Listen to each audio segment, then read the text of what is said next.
forgot my glasses. Hold on. Oh.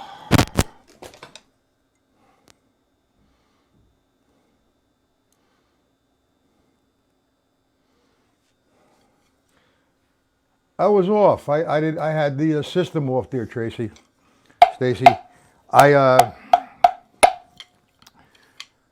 Whew. I'm a little early, and I want to do a longer lesson today. And there's quite a bit we should talk about. All right, hold on.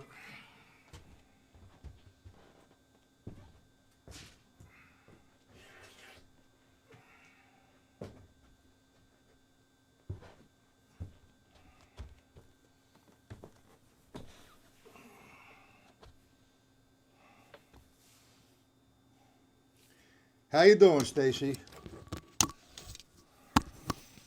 Today I'm doing a drum pad lesson, as you can see. And there's a lot to talk about. I've been getting some videos which I really enjoy, critiquing the videos. And that tells me a lot. Either you don't understand or you're not practicing what you're supposed to practice. And that's what we're going to do today. We're going to distinguish between practicing and playing. It's simple. So, let me talk to you, Stacy. How do you start your practice?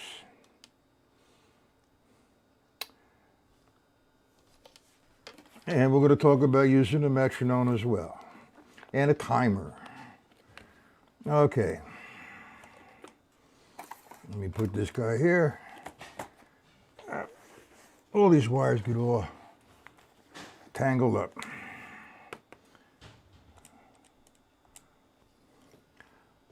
No response. Okay. Oh, by the way, if we get booted because of the traffic on the internet, give me 2 or 3 minutes. I'll get rebooted and I'll come back. Okay? Now, how do you start your practicing? You practice on a pad, you practice on a drum set. I know you practice on both, but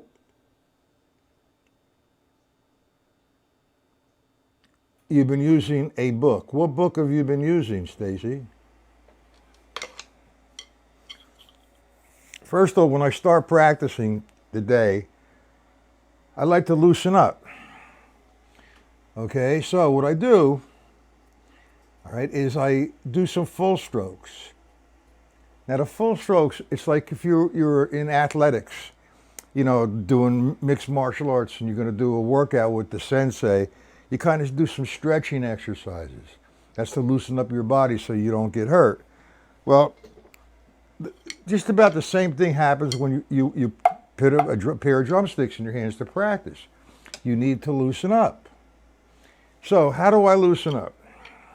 Okay, I have a lot of different options. And yeah, it's boring, a lot of different things, but hey, it's paying your dues. So, how I normally do this is if I go, I set the metronome, say at 120. I'm not going to play these as eighth notes. I'm going to play a no-brainer, as you could say, right, lefts, no order. But I'm going to use this as the quarter note. That's 1, 2, 3, 4.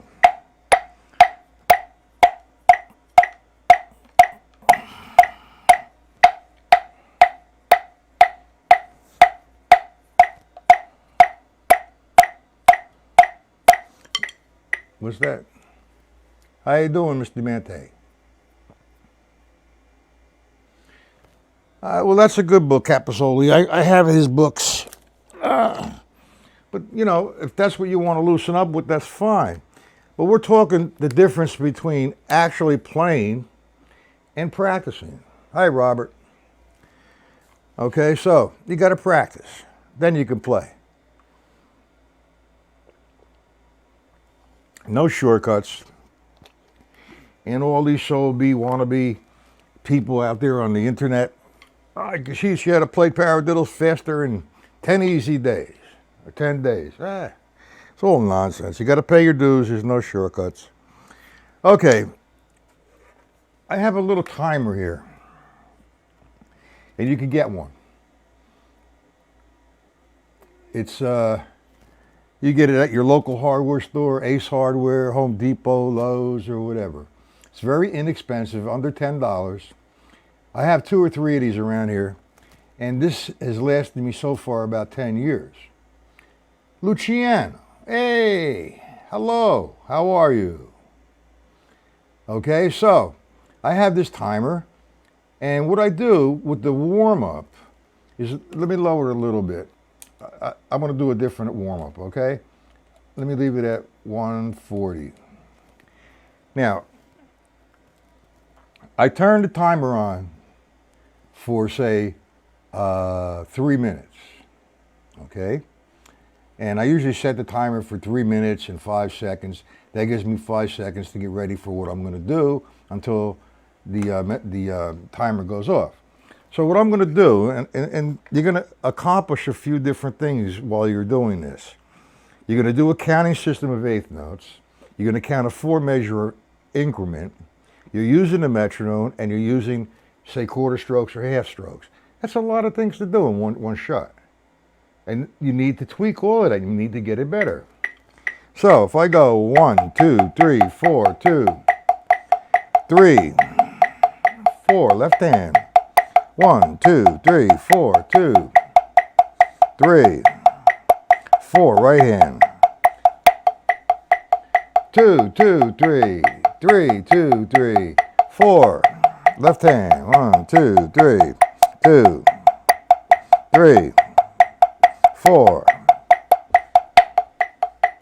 Now, what I'm doing is I'm counting 4-measure increments. I mean, that's what most American music is phrased as.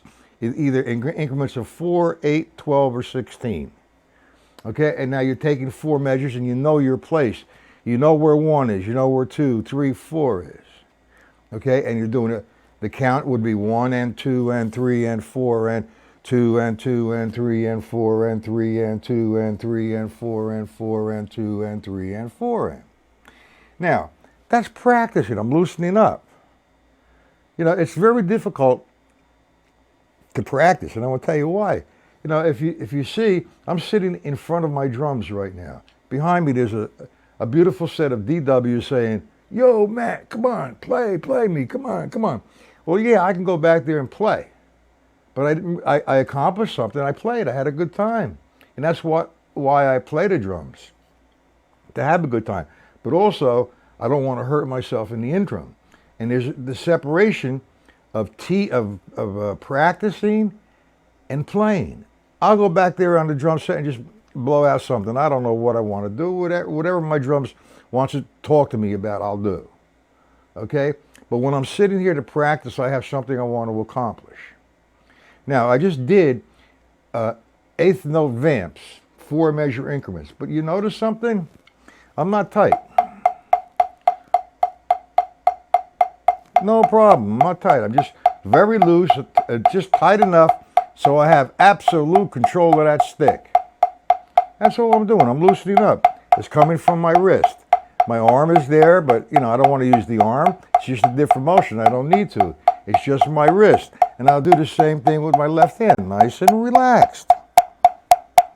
No tension whatsoever in my arms, my wrist, my motion, my thought, nothing. Total relaxation. It's like, you know, I always use this as an example when I get a younger guy, 12, 13, 14 years old, and he's having a difficult time understanding what a rebound is. So what I do is I hold a stick like this and say, pretend that's a ball, a basketball. And you're dribbling a basketball. That's the rebound. And that's how loose you have to be when you play. Okay?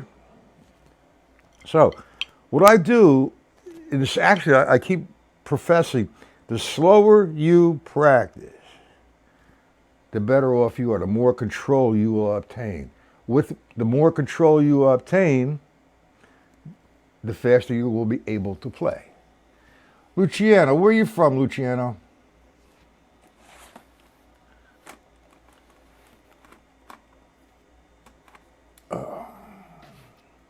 Hold on, Luciano.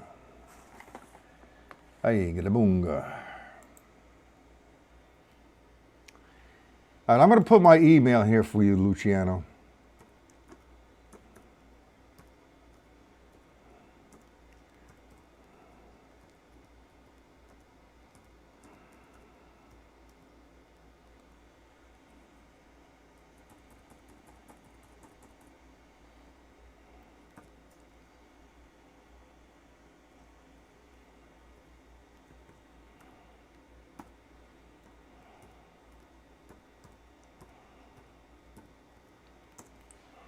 That's my email. Email me. Hey, John, how you doing, man? Argentina. Okay.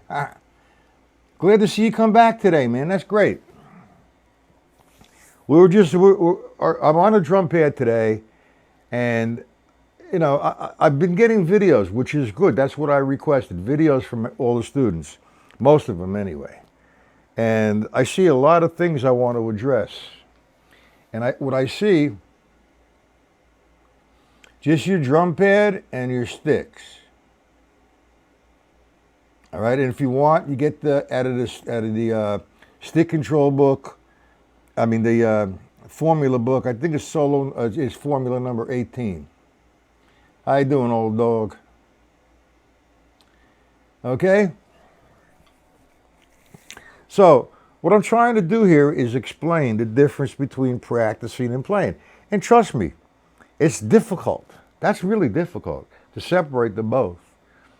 Like I said, I have a beautiful set of DWs behind me, and I'm practicing on a drum pad. And the DWs keep calling me, yo, Matt, come on, man, Matt, play. No, I have something I want to do on a drum pad. I want to critique something. I want to tweak something. I want to make it better. And we were talking about a warm-up, and we were talking about a timer. And I'm going to go through the whole gamut is what I'm going to do, because what I like to do when I'm teaching here is like I don't want to waste time and, you know, give you an explanation, not do the whole thing. So what I'm going to do, I'm going to set the metronome for 3 minutes. I'm not the metronome. The timer for 3 minutes and 10 seconds. Now there's the 10 seconds in there so I can get ready, press the metronome, put the timer back on there, pick up the sticks. So I'll do this. This is for 3 minutes. This is an exercise. And I won't stop until 2, 3, 4, loose. 1, 2, 3, 4, 2, 3, 4. 1, 2, 3, 4, 2, 3, 4. 1, 2, 3, 4, 2, 2, 3, 3, 2, 3, 4, 4. 3, 2, 3, 4.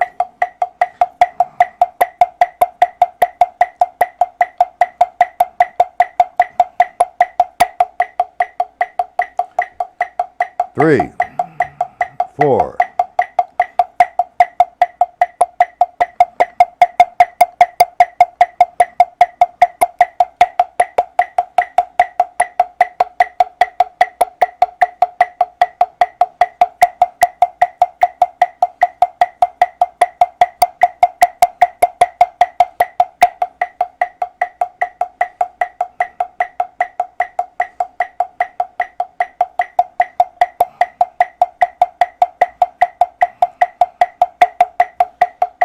I'm going to extend it to 8. 3, 4, 5, 6, 7, 8.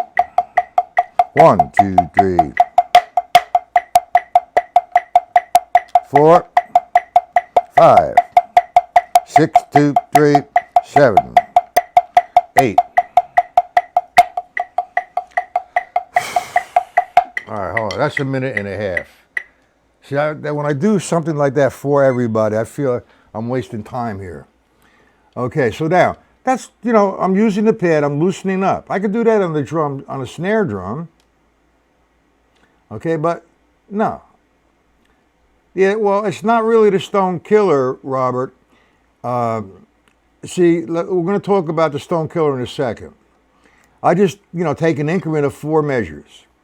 I loosen up, and that's at 150. You don't have to do 150. Do 100. Do 60. Okay.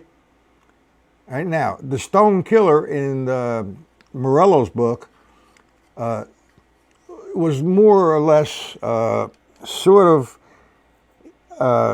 there's a lot of guys out there that you'd be surprised that cannot play eighth notes on the drum pad for maybe more than 4 measures without getting tired. See, the stone killer was designed for a few reasons. The first line of everybody has a stone killer. This is part of eighth notes.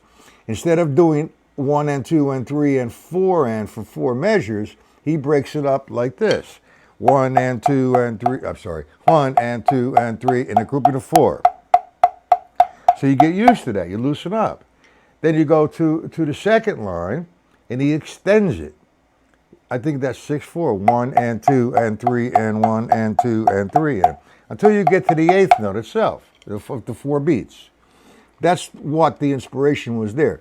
That's how the reason why he would teach a stone killer to his students if they weren't able to sit there for 3 or 4 minutes and do vamps at different tempos. Because what he's doing there is he's expanding the feeling for you.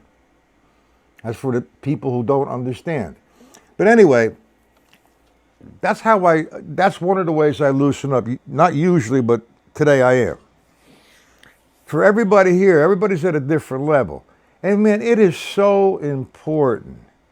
Man, it's playing. It's what you play, how you play, is to reinforce what is natural. And it's all scientific. I'm not talking about a groove or a feel or a tune. That's a whole different other platform. I'm talking about executing, okay? When I play something, a lead in or play something on a drum set, I'm not thinking of downstroke, upstroke, tap, tap, because it's in place. I practiced it. It's natural. All right? Now, I watched a couple of the videos I got yesterday, and there's some things I'd like to address. I continually emphasize, for example, the single paradiddle, the levels, the spectrum of the dynamics with the drumstick. That's the level system. Let me skip the paradiddle for a minute. Let's go to Mr. Green. Do you have the formula? Which one did we work on last night, Bob? We ended with what, 18?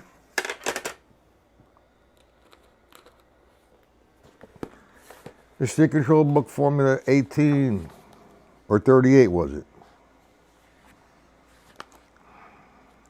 18 was the triplet roll. 18, that was 38, I believe, right?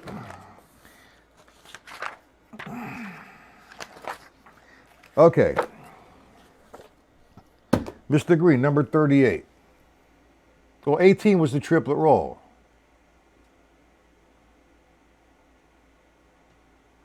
Where do we send videos? To my email. Just send them to my email, John. All right, I want to work with the level system. We'll get to the triplet roll. That was Renzo's request rather. Now, when I practice something, I try to do it over and over again so I get it better at a variety of tempos. Now, if you did, say 1 through 72, 2 minutes each, man, that's like about 14. That's 140 minutes. That's an hour and a half. We're going to be on 28. All right. Now, here's what we're going to do. And it's my fault as well, and I apologize. What I'm doing is playing eighth notes real slow. 1 and 2 and 3 and 4. My stick is coming down from one point, from one level. Therefore, scientifically It should produce a constant sound. Okay, so now I have notes, eighth notes, 1 and 2 and 3 and 4, and all one sound. So now I want to accent 1, 2, 3, 4. 1, and now something has to happen. 4 and 1 and 2 and 3 and 4 and. Now what I did is I'm accenting the 1. I'm going to play the and as a tap. It's going to be tap, but it's going to be an upstroke. Why is it going to be an upstroke? Because now I'm in position to nail it. The next up and coming accent. Nice and slow. 1 and 2 and 3 and 4 and 1 and 2 and 3 and 4 and. Now you see, that's how slow you have to do it. Okay? And I wrote it out just with the right hand. But again, you're doing it slow. Do a 4-measure increment with the right. And without stopping, go to the left side of you. And you're going to get 1 and 2 and 3 and 4. And nice and slow. You're learning. That's why it's down. That's why it's coming back up. Okay, so now you hang out with line 1 for a while, and you feel good with that. You're not trying to prove anything to nobody. You're not trying to set a world's record of speed. What you're looking for is a consistent sound. That accent on the right side, the accent on the left side sounds the same. The upstroke on the right side, the upstroke on the left side sound the same. You sit there for 2-3 minutes, yeah, man, to put you to sleep, but it's essential. And when I make impact on the downstroke, it's thrown down harder and faster. And because I stop it, a lot of people misunderstand this. That's what I do, is I stop it. A lot of people will throw the stick down and grab it tight. If you grab it tight, you're defeating the purpose. Let me explain why. Okay, like I've mentioned before, the drumstick is an extension of your hand. All right? Now, when I throw the stick down, the sound went out there because I was loose. I threw down, I stopped it. And again, tight enough, just tight enough to have control of that stick. If I tighten it when I make impact, all right, my muscles are going to tighten up here. I'm going to choke the sound. It's very mild, but you're still choked. And the sound's not going outward. The vibration and the sound of the sticker is going up your arm. It's not old school, man. It's real school. I hate that term, old school. All right? What it is just, yeah, you could use it as, I didn't learn it in a marching band, but I've seen drum lines do that. But drum lines, usually because it's field drumming and it's regimented, they look stiff. They might not be stiff, but they look stiff. And it's a whole totally different thing than what we're doing now. Okay? But you're right. It's accent taps. I guess you can call it that. All right, everybody names it a little bit different. But now, where I got that exercise was from the stick control book.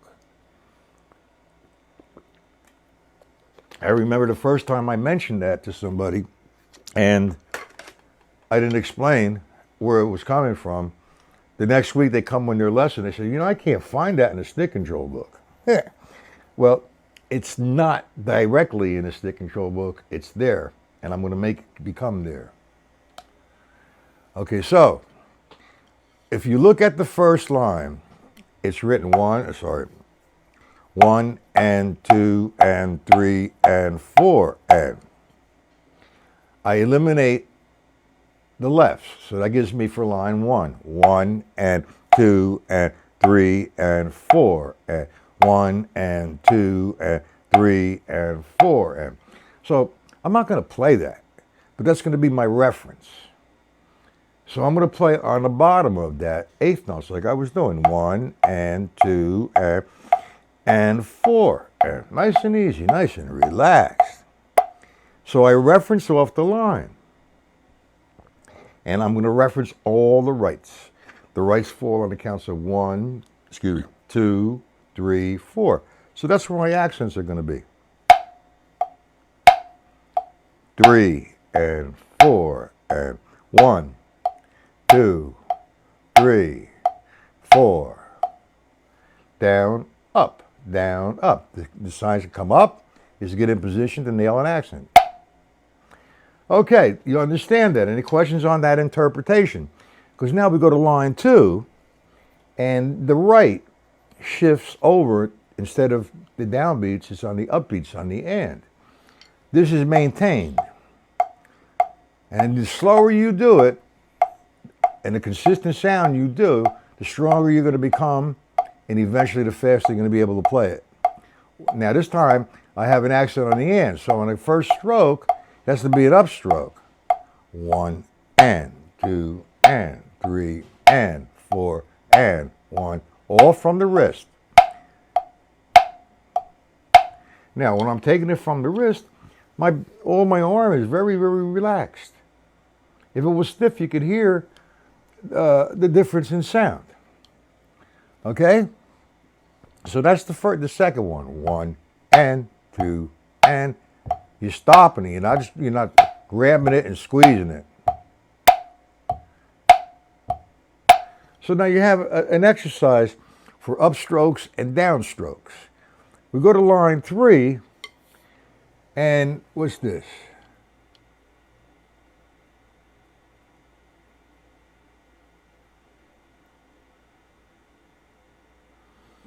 When you say you use the back fingers to cushion the sticks, all my fingers cushion the stick. I don't say it's the back fingers. A lot of guys that go like this, because they get that back there. That's not a trick or anything. That's a waste of time. That's changing your position. When you change positions, it's additional movement. The additional movement is unnecessary. I'm cushioning the stick on my fingers. Simple. Okay. I mean, you are, John. That's totally correct, man. I'm not saying that's incorrect, but I don't do that. What I want to do is get to line number 3, where you have 2 rights on 1 and then 2 rights on 3 and. So that's where the accent's going to be, on 1 and 3 and. So now, 2 accents in a row. You're going to have a free stroke and a downstroke. Tap and an upstroke. See that? So if you want, and I have that in the the formulas. What's the question mark, Luciano? You have a question? See, all right. I see, Luciano. Okay. You don't have the workbook. That's number 1. I mean, the formula book. So that's my fault as well. I didn't explain it. You look at the first line. I'm gonna do this. I'm gonna give a very long lesson today. So throw me your questions, guys. You look at the line 1 in stick control book, and you're right. It has right, left, right, left. Absolutely. 1 and 2 and 3 and 4 and. That's the line. So now I'm referencing off that line. Now when I say referencing, I say, okay, I just want to think of the rights. The rights fall on the counts of 1, 2, 3, 4. So I'm just going to play the rights. 1 and 2 and 3 and 4 and. Now line 1 is there.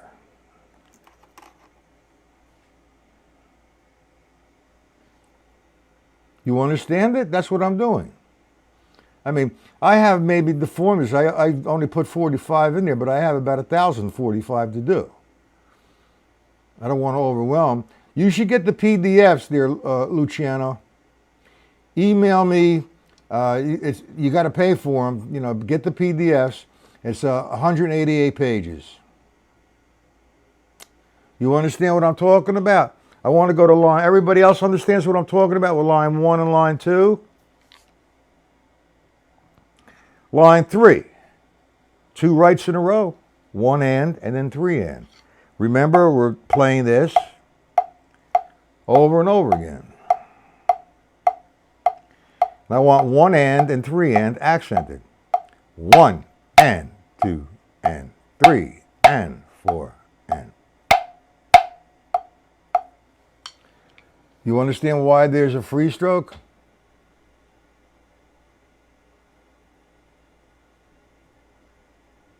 Oh yeah.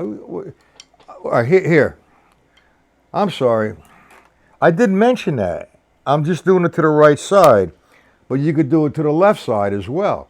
You know, if you practice the right hand, line 1, that's the interpretation. All the rights are accents. 1, 2. You do the same thing with the left side. Right? Don't, you know, you can't forget the left hand. 1 and 2 and 3 and 4 and. Does that answer your question, Luciano?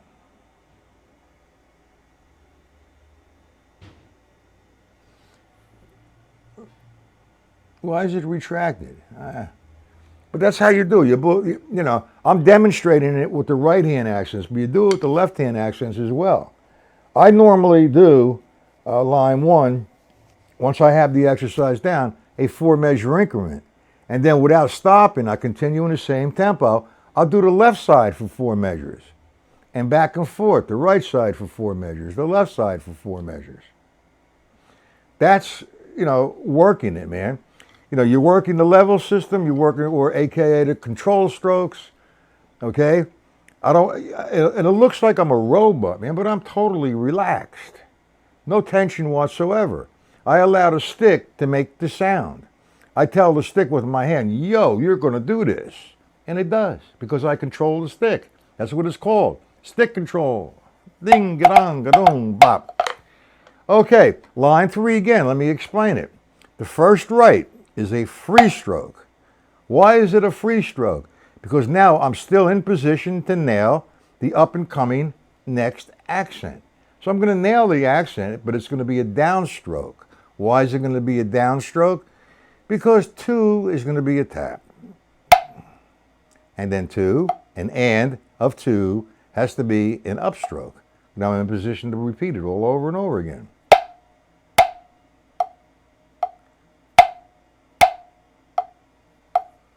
Got it?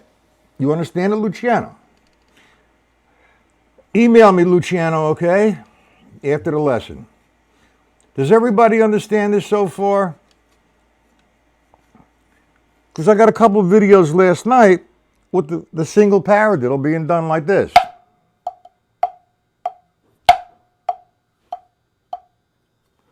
That is not good. It's not wrong if that's what you intended to play. But if you're trying to get your single paradiddle executing correctly or easier, there's a way. There's right, left, right, left, left. With the accent on the 1, 2, 3, 4, you're going to have this. Downstroke. Look at the hands. They're equalized. Equalize my distance. See it? Up, tap, tap. Down, up. There's no shortcuts here, man. Down. And anybody tells you, they're full of shit. Down, up, tap, tap. You sit there for 5 minutes and do that. You've accomplished in 5 minutes more than if you sat behind your drum set and played for 20. Okay? That's the executing the single paradiddle. All right? Now, you take it at slow tempo, you stay there. For example, I'm going to take it at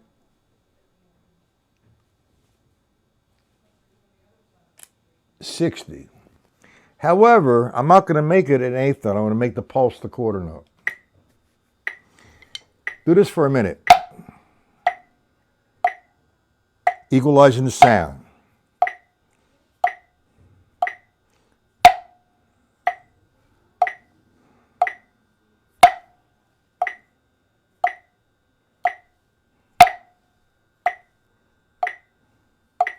You do that for a minute or 2 minutes, okay? What's going to happen, I mean, yeah, it's boring, but it's paying your dues, man. You're getting it right. You're thinking, hey, man, that downstroke giving me that accent on the right side and the left side is equal. My upstrokes are equal in sound and my taps are equal in sound. That's what you want, not speed. Once you accomplish what I just said before, you're going to get the speed. You know, a lot of guys say, I'm too stiff. I'm not stiff. I'm demonstrating. I'm taking the motion itself. I'm taking the paradiddle, like I said, 16s, 1, nah.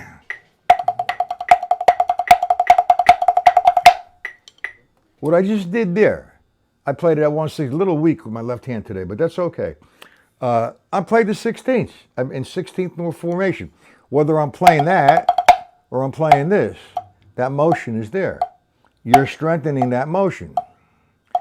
That is essential. You want to do some discipline? Put your timer on, put your metronome on, and do the paradiddle. That's slow. Okay? That's slow for 2 minutes, 3 minutes. And believe me, if you do a half hour of this kind of practice, it's exhausting because of that focus element there. You're really focused. So you really need to do that. And this is totally off the wall.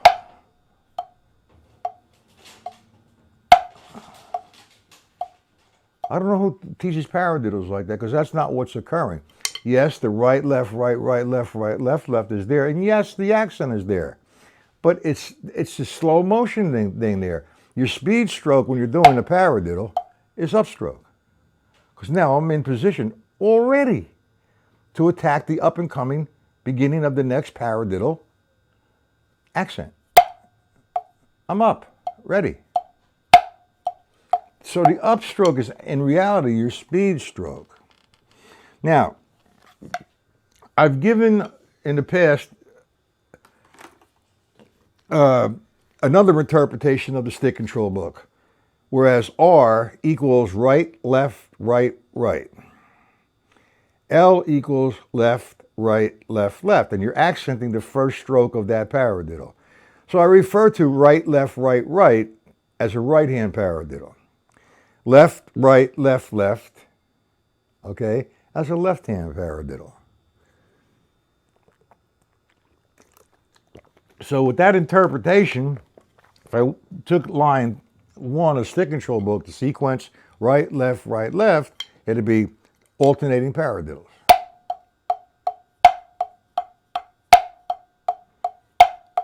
So that's kind of, we already know how to do that, doing it slow, like to get those paradiddles going on. So let's revert to number 3. And this is a journey, all right, for the levels.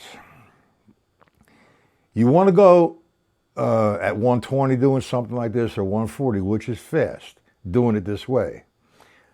You're not going to do that unless you get your shit together slow.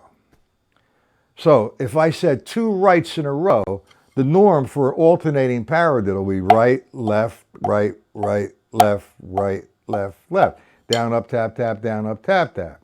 So now, hold on, I have 2 right-hand paradiddles in a row and then 2 left-hand paradiddles in a row. Okay, so now I'm going to do this slow. 1, E, and the. Hello, I'm there to do the up-and-coming right-hand paradiddle. 2, E, different motion. I put myself in position to nail the left. Another left. You guys should have the PDFs on that. Now, if you could do from, say, number 3, 4, 5, 6, 7, a couple of them down, nice and slow, you will definitely, that's like an examination on the levels. You have to really be focused.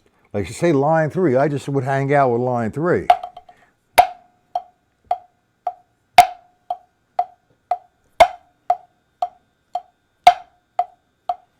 And as a matter of fact, that's in Joe Morello's book, Master Studies 2. Okay? And that's a good exercise. R becomes the right-hand paradiddle, L becomes the left-hand paradiddle. Example, if I did number, was it 13, 4 rights, 4 lefts, I'd have 4 E and a 1 E and a 2 E and a 3 E and a 4 E and a. Okay? We understand that. Now, for tonight, 7 p.m., we're going to work on the table of time from Master Studies. Got it? Any questions on anything so far?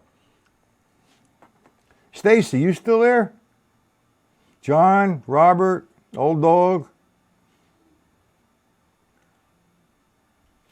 Hoist, you still here?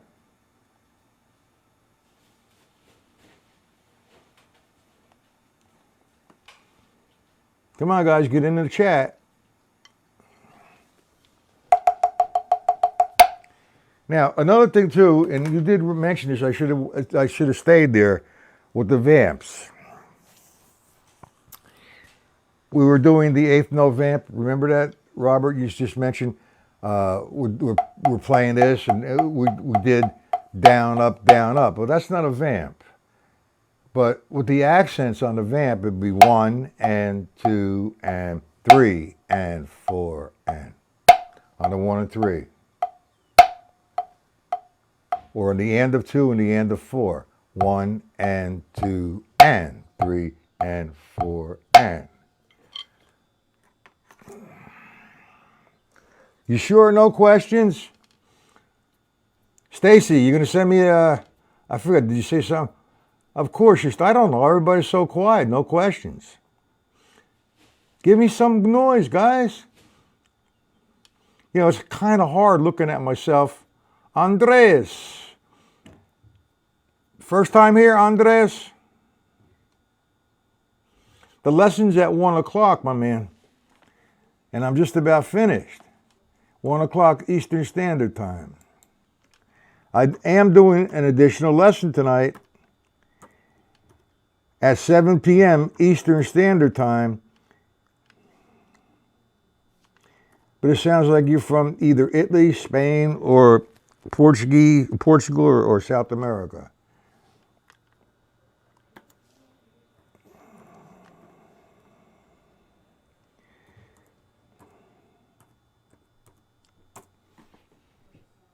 Andres, that's my email. Email me, I'll put you on the mailing list. You'll get a time and location of the lessons, okay? You too, Luciano. Now, there's no questions. We understand it. The whole thing here, man, is you got to do it slow.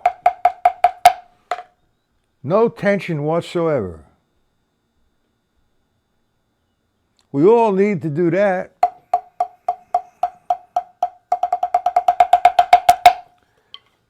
Okay, I'm not going to give any more. I'm too overwhelming, everybody. I just wanted to demonstrate a few different things and talk about a few different things. Okay? What is this?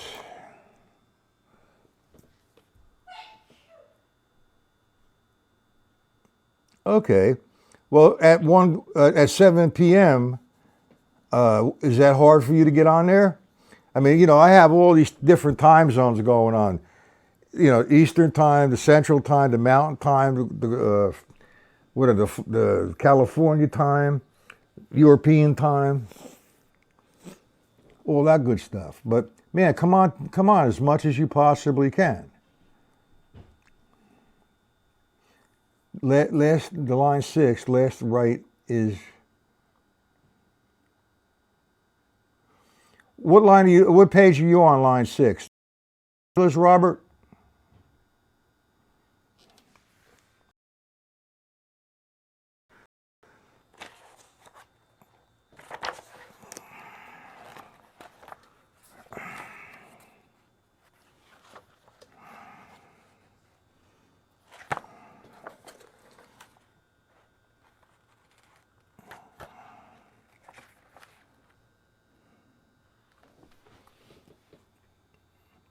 Robert, what formula we're talking about here and what line? Because I get going on all over the place.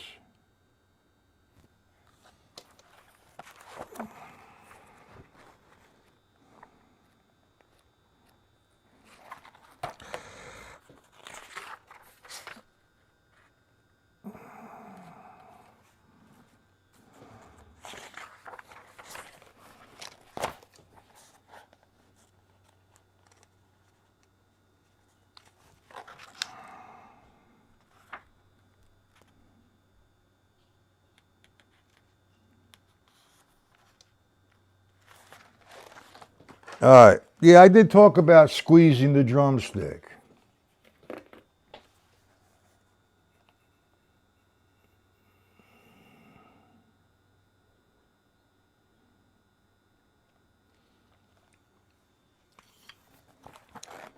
You're thinking of a little trick there when you're doing that. That's almost like with the push and pull there, John.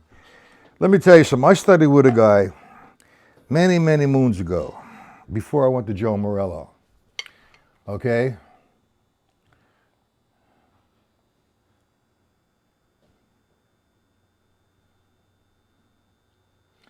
Okay.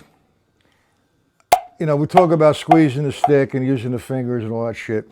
I want to address this. You know, the gentleman that I did go, I studied with first of when I first started, a couple of drum corps guys. And I was a kid. And then Wipeout came out, and then whatever, other songs. So I started playing in bars at a young age. And I studied with a couple local guys, and they were part-time drum teachers who were plumbers during the day, and they'd have a few students at night or whatever. And then I went into the Army band, and I learned a lot from the other drummers, and I had a lot of playing experience in the Army band. When I got out of the Army, I went and studied with a gentleman who was a repairman for Henry Adler. I didn't know that at the time, but he was teaching as well in the Adler building. And the Adler building back then was what DCI is today. But anyway, the Adler system, in my opinion, now I'm not going to say, I've had, I don't want to get, the Adler system, in my opinion, is terrible. It's not how you do or how you play or execute, in my opinion. It's a commercialized way of teaching.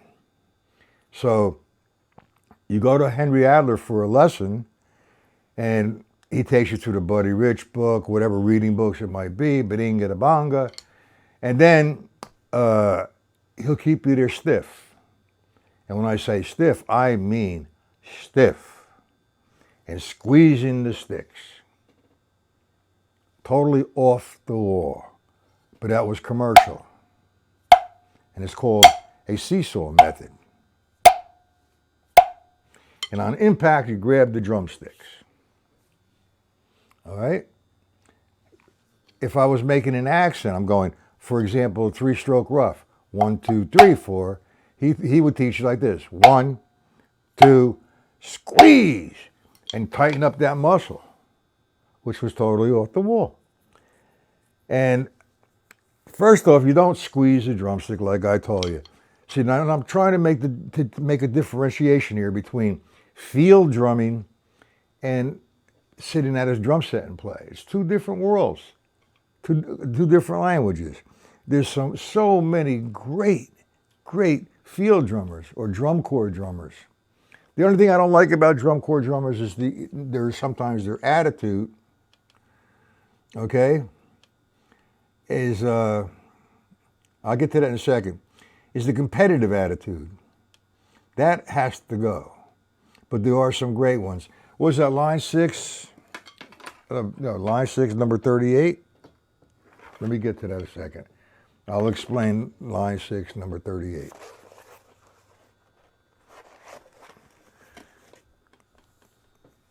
Now, your question says, the last right, is that an upstroke? Yes, it is. It has to be an upstroke, all right, in order to get in position to nail the accent.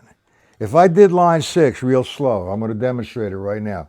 I'm on stick control formula number 38, accent development, line 6. I'm going to do it slow. 1, and 2, and 3, and 4, and. Well, for repeating purposes, of course, you're just doing line 6 over and over again. However, if you were going from line 6 to line 7, no, that would still be an upstroke. It has to be an upstroke because you've got to get into position, all right, for the next up and coming accent. That's what the levels are. If I'm playing here and I want an accent, I have to come up. All right? It's simple. 1 and 2 and 3 and here's line 6. Ah.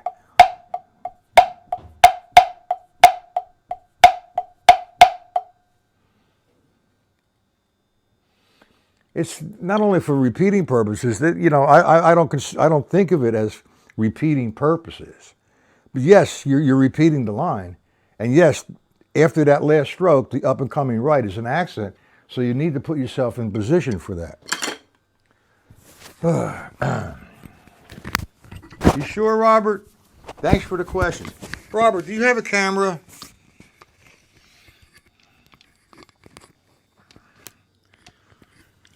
Who here has a camera? Robert, Stacy, old dog has one. Luciano, Andreas, Hoist. Do you have a camera?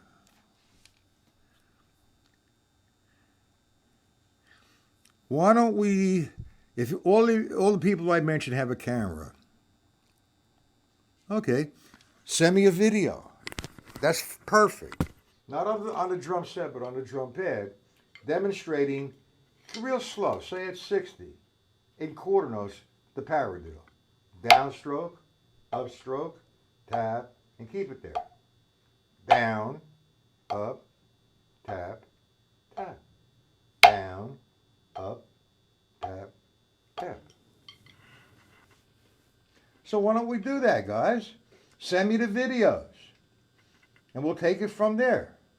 I will not reveal anybody, but I will address some things I see wrong, and nobody could know, except that person that was doing it. And besides, when I address something like that, everybody, it's good review or revisiting for the other students.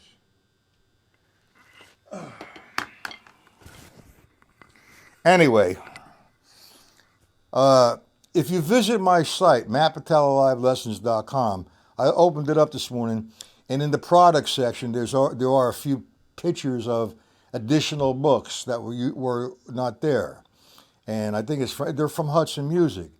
Don't buy them yet if you're going to buy them. I don't know whether if you hit on that link, it's going to take you to Hudson Music, and Hudson Music has the total catalog. That's their site. If I'm going to get credit if you buy a book off of Hudson Music's music site, other than the picture you hit on, then I would say go for it.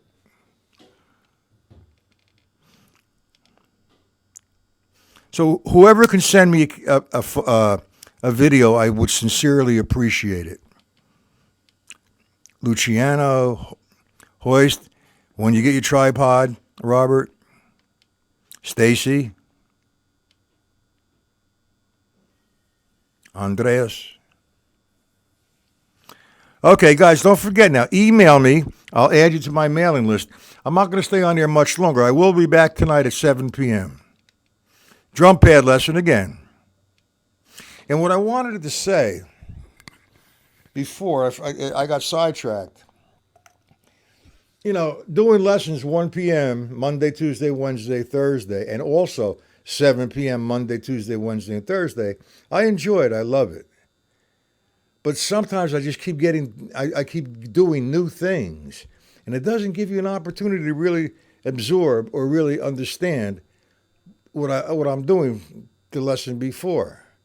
So I just might lighten up a little bit. I don't know how, but I'm going to. What do you guys think about that?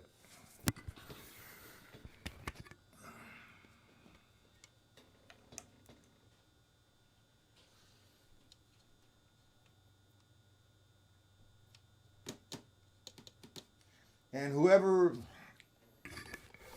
is not an official member of my site, go and sign up. I have a 6 month option. I have a monthly option, 6 month option, and a yearly option. Okay, guys, I'm going to see everybody 7 p.m.